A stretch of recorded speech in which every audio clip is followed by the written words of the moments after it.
Back in section 5.2, we introduced the concept of the definite integral, and in particular, we thought of it as the area under a curve.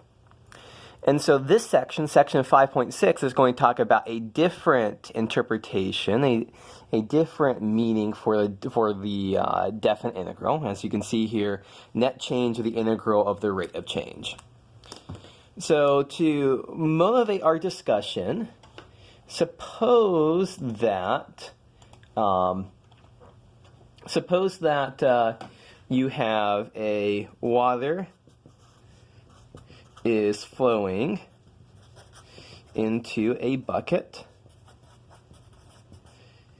at a rate of, let's say, 1.5 liters per second. And so let's say it flows for 4 seconds. So the question, I put a question mark here, how much water?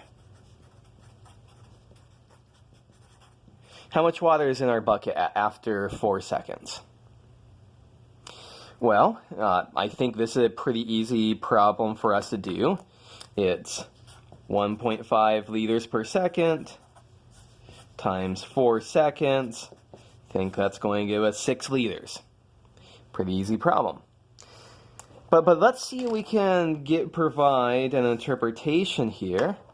Well, so let's say that this is a time axis, and let's say that this is let's say this is talking about how much water there is, water per second.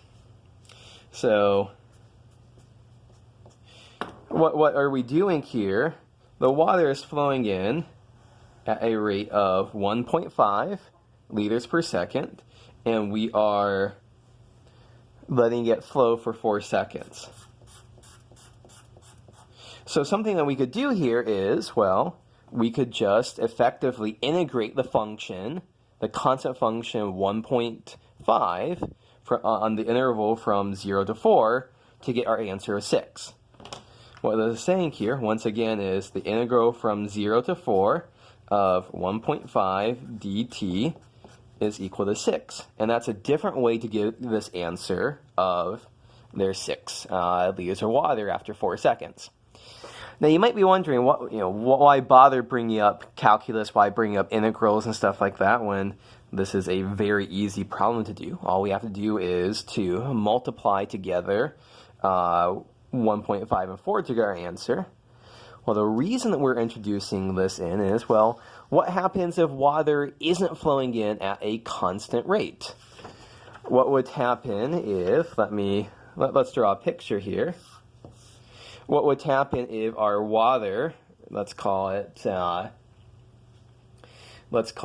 R of t for, oops, I don't want a little hat over it. Let's just call R of t to be the rate at which water is flowing in. And so suppose that water is flowing in quickly at the start, and then it slows down what the rate is that we're pouring water into our bucket until at some point it stops. Well, how much water went in? It's exactly the area under R of t from this time value to this time value. It's exactly the definite integral of R of t between these two time values. And so if R of t is the rate, and let's say that this is rate at which a function s of t is changing. So s of t, in this case, a sample example of that would be like the amount of water in our bucket here. R of t would be the rate at which the amount of water in our bucket is changing. Well, this all leads into, we have this theorem right here that says, wrong slide. That has the wrong title. I should have just pitched that away. Here is the theorem that we want to look at. The net change as the integral of the rate of change. So the net change in s of t over the interval t1 and t2 is, so the net change is s of t2 minus s of t1, is the integral from t1 to t2 of s prime of t dt, which is just basically using our first fundamental theorem of calculus.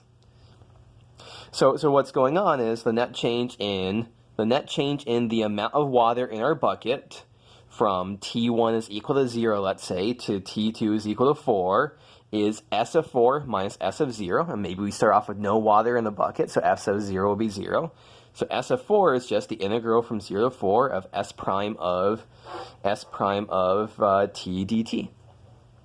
So, yeah, just to kind of summarize this, yeah, s of 4 minus s of 0 would be the integral from 0 to 4 of s prime of t dt, which if r of t is the rate at which s of t is changing, that would just be the integral from 0 to 4 of r of t dt. So to kind of summarize this first video, we have this new application. We're not just thinking about integrals as giving definite integrals as giving us areas into curves. We're also thinking about them as adding up all of these small changes. So we add up, if we integrate the rate of change, it gives us our overall change. So we'll do an example of this in the next video.